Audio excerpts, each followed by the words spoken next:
boa tarde ou boa noite, tudo bem com vocês? Meu nome é Ronan, eu sou estudante do curso de Filosofia da UFLA e eu faço parte de um projeto chamado Residência Pedagógica. Esse projeto está sendo feito a partir da interdisciplinaridade entre Filosofia e Química, e nas aulas iniciais aqui que iremos trabalhar com vocês, a gente vai trabalhar um dos conceitos que a gente vai trabalhar com vocês será o conceito de amor. Isso mesmo, temática gostosa aí, ser trabalhada. E eu digo que no contexto da filosofia a gente vai trazer certas concepções de amor que se sucederam na antiguidade, no período medieval, na modernidade e na contemporaneidade. E no contexto da química será trabalhada certas reações que ocorrem no corpo humano quando o ser humano está amando, e também as principais moléculas que se relacionam com o amor. Dito isso, eu queria dizer que o filósofo que eu vou trabalhar com vocês aqui será o Platão, e apenas para dar uma certa contextualizada assim quem foi esse filósofo, eu digo que ele viveu no século IV a.C. e que só da gente estar estudando ele hoje em dia, isso já demonstra a influência que ele exerceu no Ocidente, porque são mais de 2000 anos, na verdade. E além disso, também posso dizer que o Platão ele foi o fundador da primeira instituição de ensino superior do mundo ocidental.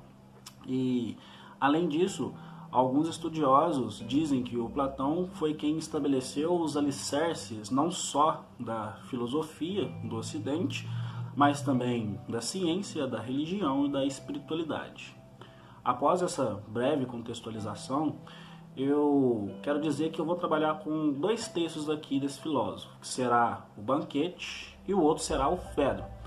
Eu também digo que não vou trabalhar esses textos em sua completude, porque o espaço aqui não permite isso, e eu vou trazer apenas certas concepções que são indicadas nesse texto e tentar fazer uma relação com elas e a nossa experiência mesmo atual. Enfim, dando início à nossa conversa, eu queria dizer que o Banquete, que é o primeiro texto aqui que a gente vai trabalhar, queria dizer que ele é constituído a partir de diversos discursos. E dentre estes discursos, eu escolhi um que eu achei mais interessante, que é o discurso de Sócrates. E nesses discursos, todos eles apresentam o amor de uma certa maneira. O discurso de Sócrates, ele apresenta um amor a partir de uma alegoria mitológica, e nessa alegoria mitológica, a gente pode conceber o amor a partir de dois elementos centrais. E quais seriam esses elementos? O primeiro deles seria uma tomada de consciência de uma carência que o ser humano possui, e o segundo deles seria a busca pela satisfação dessa carência, a busca pela completude propriamente dita. E dado esses dois elementos, eu quero dizer que para Platão o amor é apenas uma coisa, é apenas um movimento. Ou seja, um movimento de tomada de consciência da carência e de busca pela satisfação, de busca pela completude.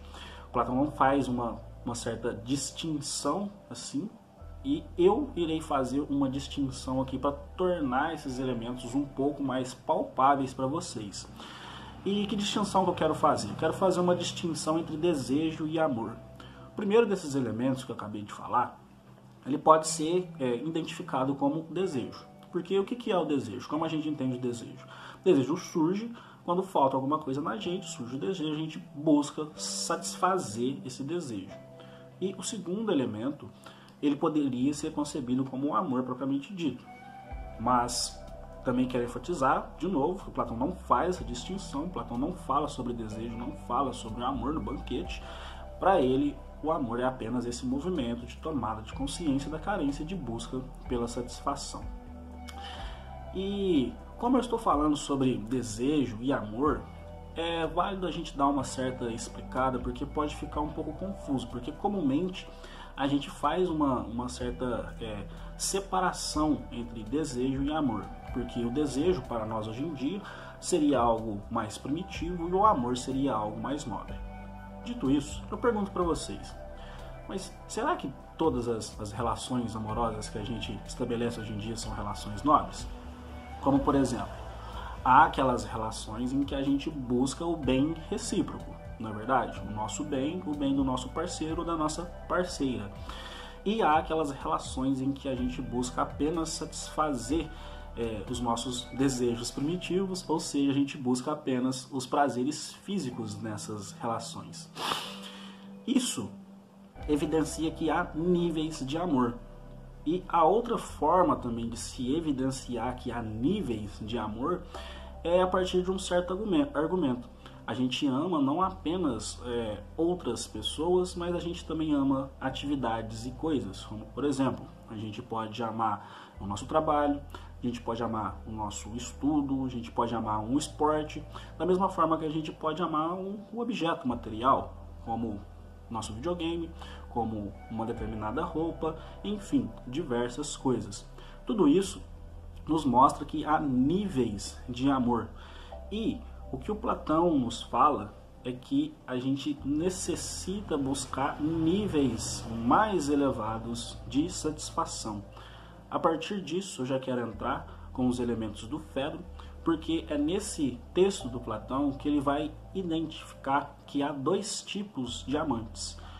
Um amante que se destina apenas aos prazeres físicos, e esse amante é controlado pela intemperança, e o amante que busca sempre o melhor, e esse é tomado pela temperança. Para fazer uma certa distinção aqui entre esses tipos de amantes e tornar a coisa um pouco mais palpável, a gente pode dizer o seguinte: pensem comigo. Uma pessoa que se encontra com seu paladar adoentado.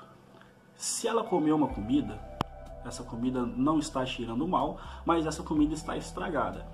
Ela come a comida e só depois de ingerir essa comida que ela vai perceber o mal que essa comida vai fazer para ela, não é verdade? O amante intemperante é o mesmo que essa pessoa com o paladar adoentado. Ele vai buscar apenas os prazeres físicos, mas ele não vai saber de antemão o mal que essas relações podem suscitar na vida dele, entende? Ele, digamos que é dominado por esses prazeres. Ele não tem uma certa consciência, ele somente busca aquilo porque esse desejo de prazer, esse desejo de satisfação é algo inato do ser humano. E o amante que é temperante, ele justamente é temperante porque se distancia dessa busca pelo prazer, porque ele está pautado no domínio de si mesmo. E qual que é o pulo do gato? O pulo do gato é justamente que o Platão nos alerta sobre a necessidade de um enriquecimento desse movimento chamado amor, ou seja, desse movimento de tomada de consciência de uma carência que a gente possui e de busca pela satisfação. E como se dá esse enriquecimento? Se dá pelo uso da razão, se dá pelo domínio de si mesmo. É válido também, apenas como um certo tipo de adendo, que na teoria platônica a gente não pode identificar o amor como sendo, digamos, alguma coisa que se relaciona com a posse. Porque hoje em dia tem determinadas relações que são constituídas a partir disso. Eu me relaciono com uma pessoa, essa pessoa em certa medida me pertence. Mas se a gente for pensar um pouco melhor, isso é um pouco difícil de se relacionar com o que o Platão nos diz, porque como o amor é esse movimento que eu estou falando aqui, entendem? Se ele fosse mesmo relacionado com a posse, quando você deteria a posse da pessoa, cessaria o amor. Mas não é isso que ocorre, não é verdade? As relações, elas continuam, elas se mantêm em uma certa constância, entendem? E é por isso que o amor é identificado como esse movimento.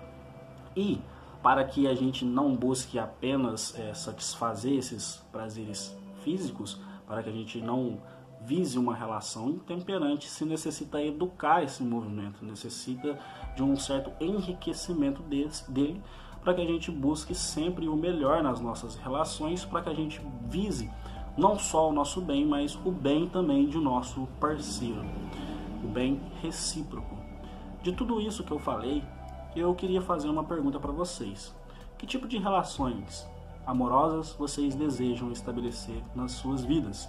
Aquela relação que visa o bem recíproco, seu e do seu parceiro, que visa sempre níveis mais elevados de satisfação, já que há níveis de amor, ou aquela relação que se destina apenas aos prazeres físicos, aquela relação intemperante, aquela relação que te domina.